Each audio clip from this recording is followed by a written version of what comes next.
का स्वदेशी उत्पादन 70 लाख टन बढ़ाने के लिए 6 उर्वरक संयंत्रों का उद्धार किया जा रहा है।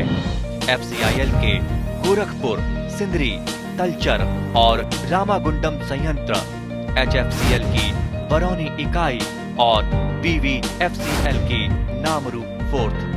सोने पर सुहागा ये है कि देश में अब बनेगा सिर्फ नीम लेपित यूरिया, क्योंकि इससे होगा किसानों का फायदा ही फायदा।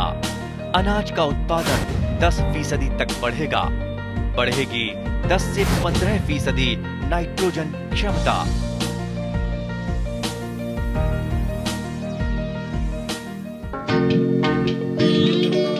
অসমৰ গ্ৰামাঞ্চলত মীন পালনে যথেষ্ট সমাদৰ লাভ কৰি আহিছে। মীন পালনৰ বাবে পুখুৰীৰ পাৰবোৰ চাফ চিকুণ কৰি তাত বিভিন্ন শাক-পাচলি আৰু উদ্যান শস্যৰ খেতি কৰি লাভৱান হ'ব পাৰি। উদ্যান শস্যৰ ভিতৰত আটাইতকৈ উপযোগী হ'ল কলগছ। পুখুৰীৰ পাৰত কলগছ ৰুলে কলৰ পৰা অতি কম সময়তে উৎপাদন পোৱাৰ লগতে কলগছৰ পাত গ্ৰাছ কাৰ্প মাছৰ উত্তম খাদ্য হয়। পুখুৰীৰ পাৰত কলগছ ৰোপণ কৰি লাভৱান হৈছে বজালী জিলাৰ অন্তৰ্গত মীন পালক চনধৰ কলিতা। নিজৰ প্ৰায় 2 বিঘা পানীকালিৰ পুখুৰীত সমন্বিতভাৱে শাক-পাচলি আৰু উদ্যান শস্যৰ খেতি কৰি লাভৱান হোৱা এই প্ৰগতিশীল মীন পালকজনে তেওঁৰ অভিব্যক্তি প্ৰকাশ কৰি এনেদৰে কয়। আমি দেখিছোঁ যে পুখুৰীৰ পাৰত আপুনি কলগছৰ খেতি কৰিছে। আপুনি কলগছ কৰিলে কি উপকাৰ হয় বাৰু? কলগছৰ খেতি মই এতিয়াই নহয়, বহুত বছৰ আগৰ পৰাই কৰি আছোঁ পুখুৰী পাৰত। কলগছৰ পুখুৰী পাৰত যদি আমি কলগছৰ খেতিটো কৰিব পাৰোঁ, তেতিয়াহ'লে কলগছৰ পাতটো পুখুৰীৰ মানে গ্ৰাছ কাপ মাছৰ কাৰণে বহুত উপযোগী। আৰু এইটো গ্ৰাছ কাপ কাৰণে ভাল খাদ্য, গ্ৰাছ কাপ মাছৰ কাৰণে খুব ভাল খাদ্য। মানে পাতটো মই তাত ব্যৱহাৰ কৰোঁ, মাছৰ কাৰণে খাদ্য হিচাপত ব্যৱহাৰ কৰোঁ।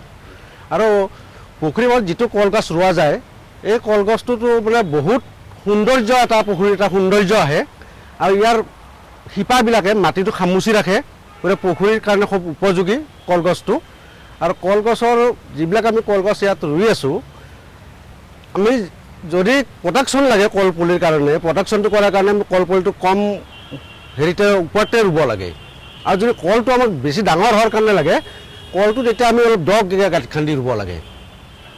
এই এটা মানে বহুত ডাঙৰ কথা এটা, কিন্তু বহুতে নাজানে। কিন্তু কলপুলিটো ওপৰতে ৰুই থৈ দিয়ে, চব মানে কল পুলিয়ে পুলি হৈ যায়, কিন্তু কলৰ ঠকটো কিন্তু কম হয়। কলপুলিৰো কেতিয়াবা চাহিদা থাকে ন? চাহিদা থাকে, চাহিদাটো বহুত ভাল এইটো। আৰু সেইকাৰণে তাৰ ওপৰতে ৰোৱাৰ কাৰণে হ'লে তাৰ চাহিদাটো খুব বহুত বাঢ়ি যায়। আৰু আমি দেখিছোঁ যে বছৰেকত এডাল কলৰ পৰা কিমানমান টকা পাব পাৰি বাৰু? মইতো বছৰত জাহাজী কলৰটো আগতে মই এক ঠক কলতে কলটো মই 800,000 এনেকৈ মই বিক্ৰী কৰিছিলোঁ আগতে। গতিকে অতিৰিক্তভাৱে সেইখিনিও পাব একদম উপযোগী এইখিনি। আৰু ধৰক ইয়াৰ পাতটো মাছকো খোৱালে, মানে গ্ৰাছ কাপ মাছৰ কাৰণে পাতটো অতি ভাল খাদ্য। আৰু গতিকে ধৰক আপুনি কি পৰামৰ্শ দিব বিচাৰে আমাৰ যিখিনি মীন পালক? নাই, এতিয়াতো মই সকলো ৰাইজকে মানে ফিচাৰীৰ যিবিলাকে ব্যৱহাৰ কৰিছে বা ফিচাৰী যিবিলাকৰ আছে, তেখেতসকলক মই অনুৰোধ কৰোঁ যাতে তেখেতসকলক কলপুলি খেতিটো যাতে পুখুৰীৰ পাৰত যাতে তেখেতসকলক কৰে, যেনে লাভৱান হ'ব পাৰে। আমি দেখিছোঁ আপুনি ভেন্দিও কৰিছে বা ভেন্দি, জলকীয়া এইবিলাক মই কৰি থাকোঁ।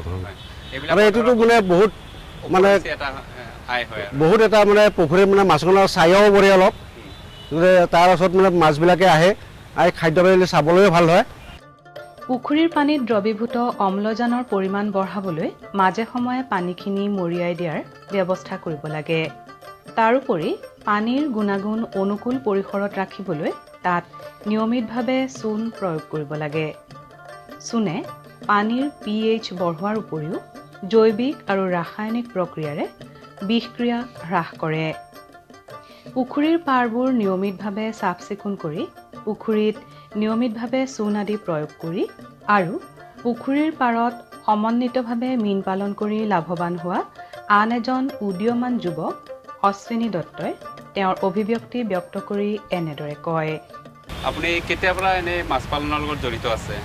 মই আজি প্ৰায় 15 বছৰমানৰ পৰা মাছ পালনৰ লগত জড়িত। 15 বছৰমান হয়। এনেই আমি দেখিছোঁ যে আপুনি ধৰক পুখুৰী পাৰতে ধৰক হাঁহ কুকুৰা পালন কৰিছে, গাহৰি পালন কৰিছে, বা কলগছৰ খেতিও কৰিছে কৰিছোঁ। আৰু মাজে মাজে আপুনি পুখুৰীত চূণো প্ৰয়োগ কৰি থাকে হয় হয় এনে প্ৰতি মাহতে আপুনি চূণ প্ৰয়োগ কৰে নেকি প্ৰতি মাহতে কৰা হয়। হয় তাৰপিছত আৰু মাছৰ এনে খাদ্য হিচাপত কি দিয়ে খাদ্য হিচাপে খলি হৈ কলপাত আৰু আমাৰ এইবোৰ ফ্ল'টিং কিছুমান ফুড তেনেকুৱাও দিয়া যিটো যায়। উপঙি থকা খাদ্য। উপঙি থকা সেইবোৰ খাদ্যও সেইবিলাকো মাছে দিয়ে। খায়, হয়। সেইবিলাক দিয়া হয়।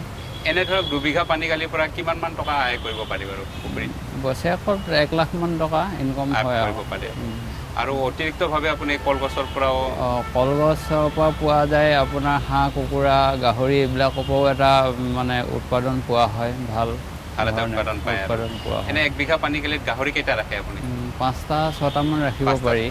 আৰু তাৰ মল মূত্ৰটো পুখুৰীত দি দিয়ে মল মূত্ৰটো পুখুৰীত দিয়াৰ পিছত মাছৰ খাদ্য হিচাপে এটা সহায় হয়, মাছ ডাঙৰ হোৱাত বৃদ্ধি হোৱাত মানে হেৰি হয়। এনে ভাল মাছৰ হয়। দাম কেনেকুৱা পায় বাৰু বৰ্তমান মাছৰ এনেই ভাল এটা দাম পোৱা যায় বজাৰত। ধৰক সময় লৈ লৈ বেলেগ বেলেগ হয় যদিও হয় হয় 150-200 টকা পায় আৰু। 150-200 এনেকৈ হয় আৰু ডাঙৰ মাছ হ'লে বেছি পায় ডাঙৰ মাছ হ'লে বেছি পোৱা হয়। এনে ধৰক সামগ্ৰিকভাৱে আমাৰ যিখিনি নিবনুৱা যুৱক যুৱতী আছে তেওঁলোকক আপুনি কি পৰামৰ্শ দিব বিচাৰে মাছ পালনৰ জৰিয়তে আমি স্বাৱলম্বী হ'ব পাৰোঁ আৰু এটা খুব লাভজনক ব্যৱসায় মৎস্য পালনটো। সেইকাৰণে সেইবিলাক মানে আমাৰ উঠি অহা যুৱক যুৱতীসকলক আমি সংমিশ্ৰিত হিচাপে মাছ পালন কৰিবলৈ আমি মানে পৰামৰ্শ আগবঢ়াওঁ। তেওঁলোকে কৰিছে ন কৰিছে আগতকৈ মানুহবিলাক আগবাঢ়ি আহিছে বহুত আগবাঢ়ি আহিছে।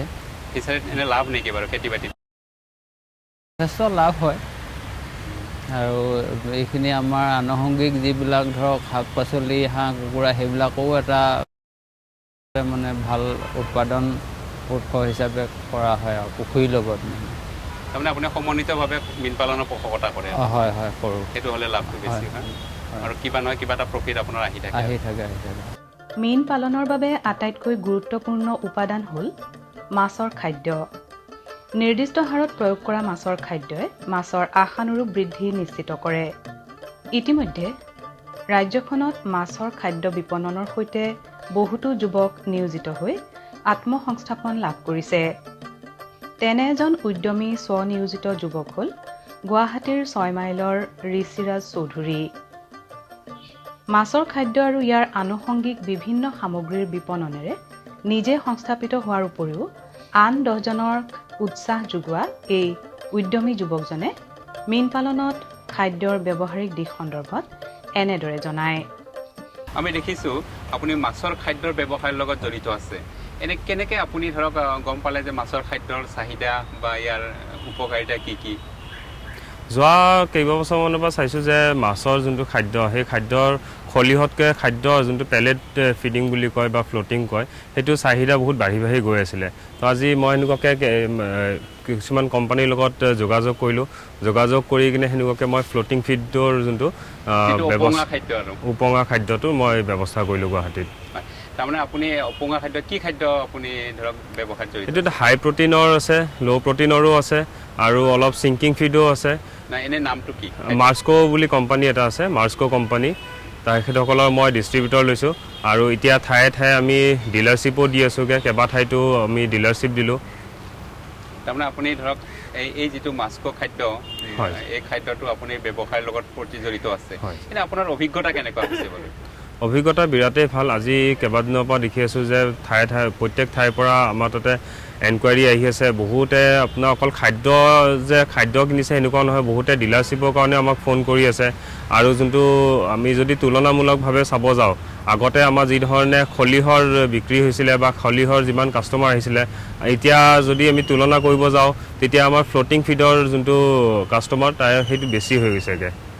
তাৰমানে চাহিদা বাঢ়িছেগৈ। আৰু এনে ধৰক সামাজিক মাধ্যম যিবিলাক এই মাধ্যমবিলাকৰ জৰিয়তেও আপুনি কিবা উপকৃত হৈছেনে বাৰু হয় মই নিজেও বহুত বস্তু শিকিব পাৰিছিলোঁ আপোনাৰ ছ'চিয়েল মিডিয়াৰ থ্ৰুতে আৰু মই নিজৰো এডভাৰটাইজমেণ্ট বহুত ছ'চিয়েল মিডিয়াৰ থ্ৰুতে কৰিছোঁগৈ।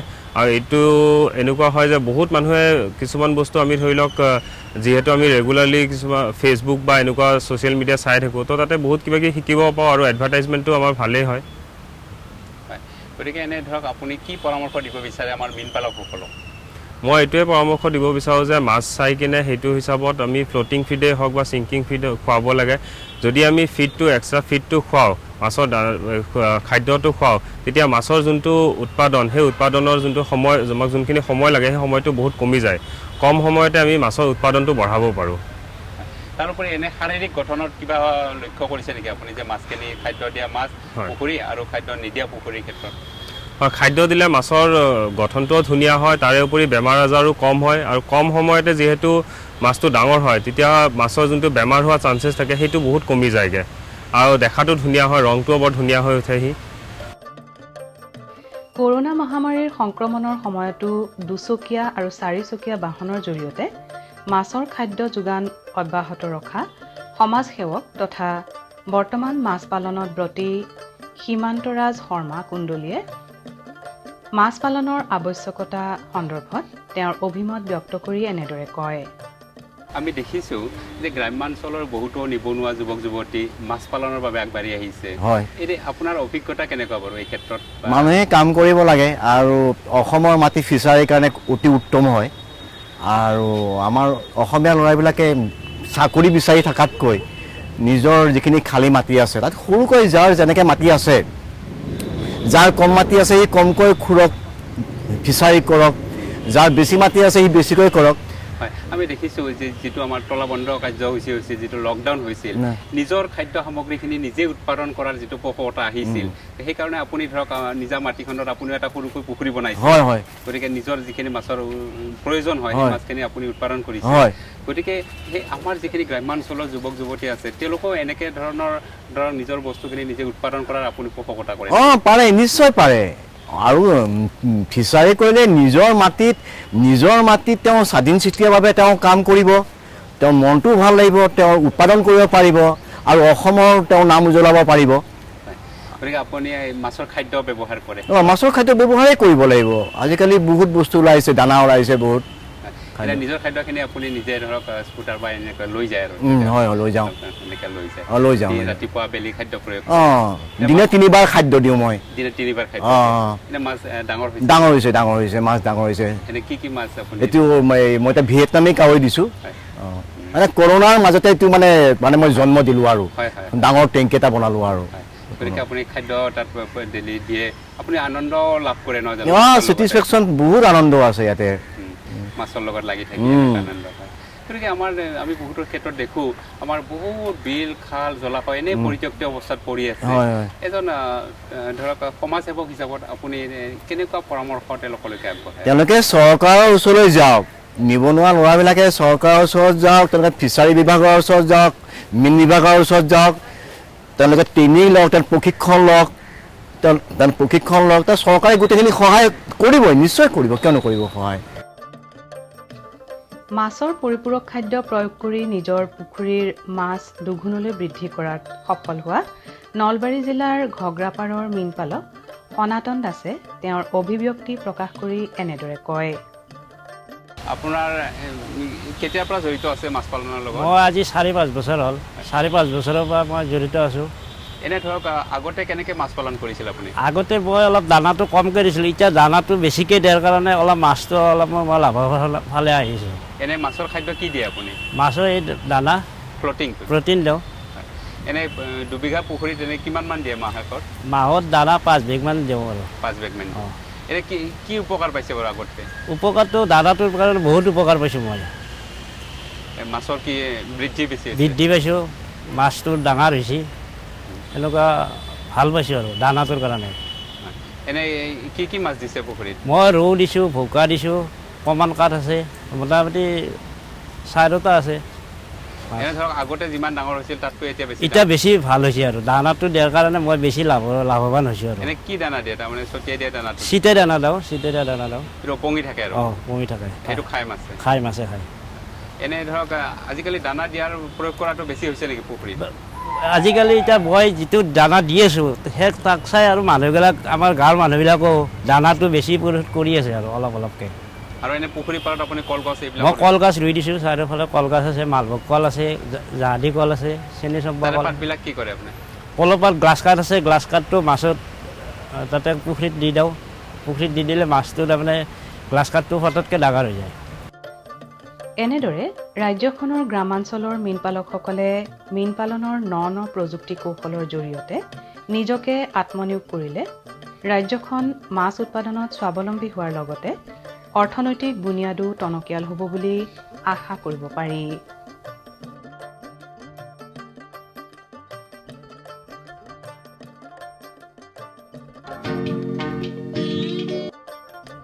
গুণগত মানৰ মীন পোনা উৎপাদন সময়ৰ আহ্বান। পোনা গুণগত মানৰ হ'লেহে আশানুৰূপ মৎস্য উৎপাদন সম্ভৱ। অৰ্থাৎ তেনে পোনাৰহে সন্তোষজনক বাঢ়ন প্ৰশস্ত হয়। গুণগত মানদণ্ডৰ পোনা উৎপাদনৰ প্ৰাথমিক বিধি বিধানসমূহ মানি পোনা উৎপাদন কৰিলেহে পোনাখিনিৰ বাঢ়ন ক্ষমতা উন্নত হয়। পোনা উৎপাদনৰ বাবে ব্যৱহাৰ কৰিবলগীয়া প্ৰজননক্ষম মাছখিনি বিশেষ পৰিচৰ্যাৰে পালন কৰাটো অতি গুৰুত্বপূৰ্ণ কথা। সেয়েহে এইখিনি মাছক বিশেষ গুৰুত্ব দিয়া উচিত। গুণগত মানৰ মীন পোনা উৎপাদনৰ সকলোখিনি বিধি বিধান মানি পোনা উৎপাদনত ব্ৰতী হৈ আছে বৰপেটা জিলাৰ মুনেৰটাৰী মীন সমবায় সমিতি। সমিতিয়ে বিগত বহু বছৰ ধৰি বিভিন্ন পালনীয় প্ৰজাতিৰ গুণগত মানৰ পোনা উৎপাদনেৰে মীনখণ্ডক এক পৰিচিতি লাভ কৰিবলৈ সক্ষম হৈছে।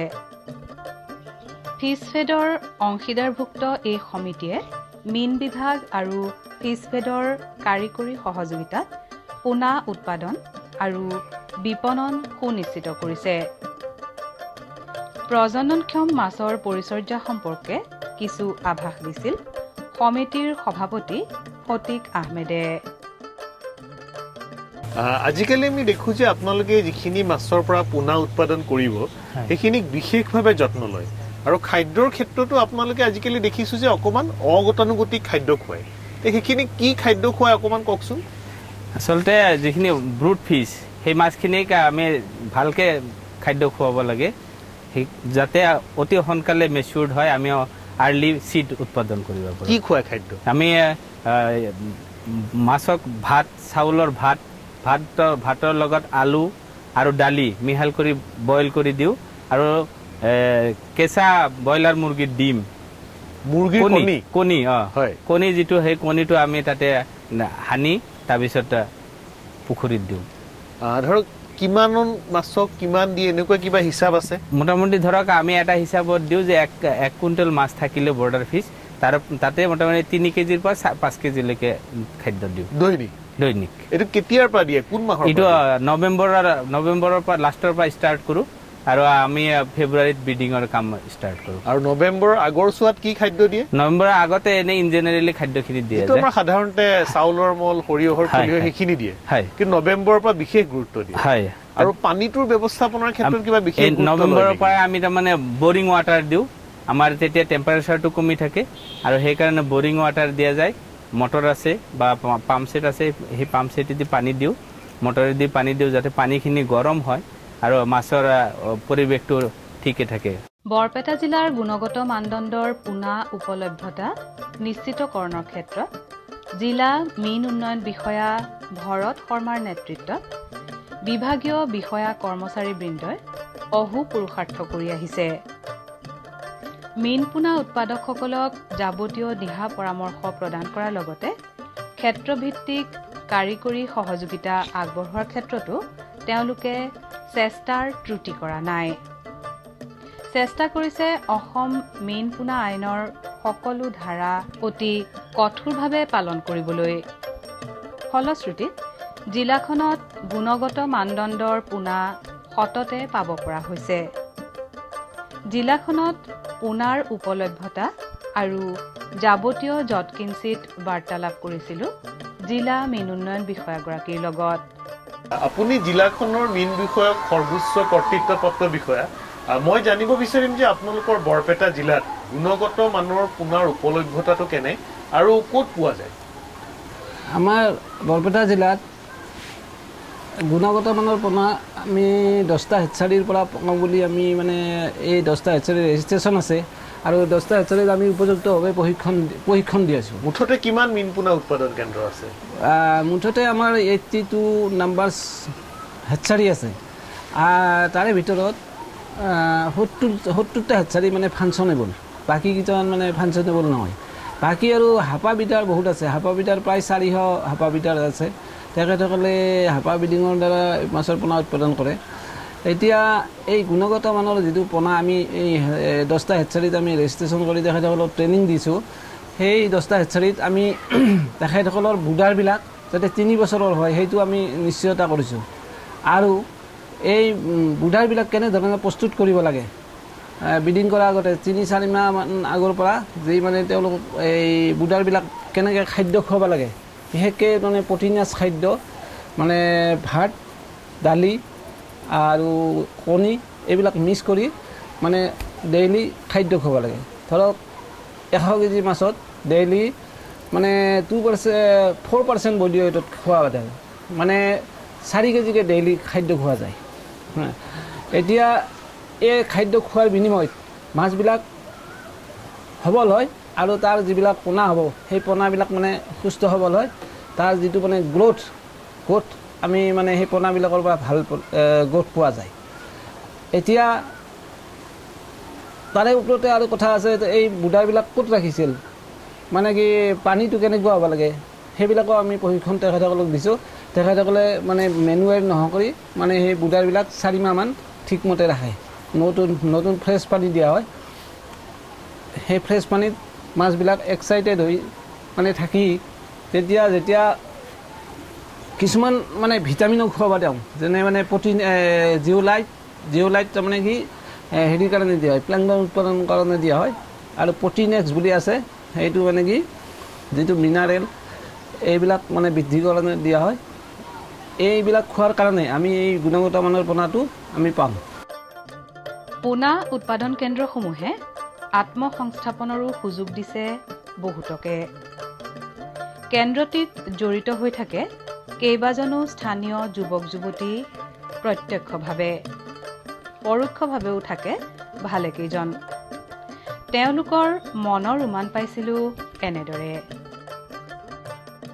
আপোনালোকে ফটিক আহমেদৰ এই পোনা উৎপাদন কেন্দ্ৰটোত কাম কৰে নেকি? হয়। কেনেকুৱা ধৰণৰ কাম কৰে, কি কাম কৰে ইয়াতে?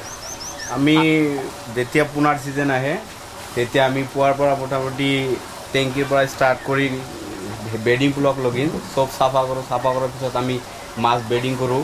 মাছ বেডিং কৰাৰ পিছত মাছখিনি আমি ধৰি আমাৰ ফটিক ছাৰে আমাৰ হেৰি কৰে, ইনজেকশ্যন কৰে, সেইটো আৰু নি আমি বেডিং হেচিং পুলত দিওঁ। হেচিং পুলৰ পৰা তাৰপৰা আমাৰ পুৱাবেলাই কুনিখিনি ধৰি কিনে আমি আৰু বেডিং পুলত আনো মাছখিনি। বেডিং পুলত অনাৰ পিছত 3 দিন পিছত তাৰ পৰা আমি স্পঞ্জ পাওঁ। কিমান দিনৰ মূৰে চাফা কৰিব লাগে? এসপ্তাহ 10 দিন, জ্যাদা 10 দিন চাফা কৰিব লাগে। সেইটো আপোনালোকে কৰে? বেডিং পুলটো এক ছেট উঠাৰ লগে লগে চাফা কৰিব লাগে, কিন্তু টেংকিটো 10 দিন পিছতে চাফা কৰিব লাগে। নহ'লে কি হ'ব? নহ'লে আপোনাৰ টেংকিতে হেলাই হ'ব। হেলাই হোৱাৰ পিছত আপোনাৰ সেইখিনি গেছ হ'ব। গেছৰ পিছত আপোনাৰ যেতিয়া পানীখিনি হেৰিত আহিব, বেডিং পুলত আহিব, বেডিং পুলত অহাৰ লগে লগে পানীখিনি গেছ হৈ পোনাকেইটা হেৰি হ'ব, মৰি যাব। ইয়াতে কি পোনা উৎপাদন কৰে? ইয়াতে ৰৌ, মিৰ্কা, আপোনাৰ গ্লাছল, সকলো ধৰণৰ পোনা আৰু সকলো ধৰণৰ মাছৰ পোনা। গুণগত মানদণ্ডৰ পোনা উৎপাদনৰ প্ৰতি আমি সকলোৱে সজাগ আৰু সচেতনতাৰে গুৰুত্ব আৰোপ কৰা উচিত। এই ক্ষেত্ৰত আমি অসম মীন পোনা আইনৰ বিধি বিধানসমূহ মানি চলাটো একান্তই বাঞ্ছনীয়। যিকোনো ধৰণৰ কাৰিকৰী সহায়ৰে স্থানীয় মীন উন্নয়ন বিষয়া, মীন কাৰিকৰী অৰ্হতা সম্পন্ন ব্যক্তি, কৃষি বিজ্ঞান কেন্দ্ৰ, বিদ্যালয়, মীন বিভাগৰ কাৰ্যালয় আদিৰ লগত যোগাযোগ কৰিব পাৰোঁ। আহক আজি সকলোৱে ৰাজ্যৰ গুণগত মানদণ্ডৰ মীন পোনা উৎপাদনত ব্ৰতী হওঁ।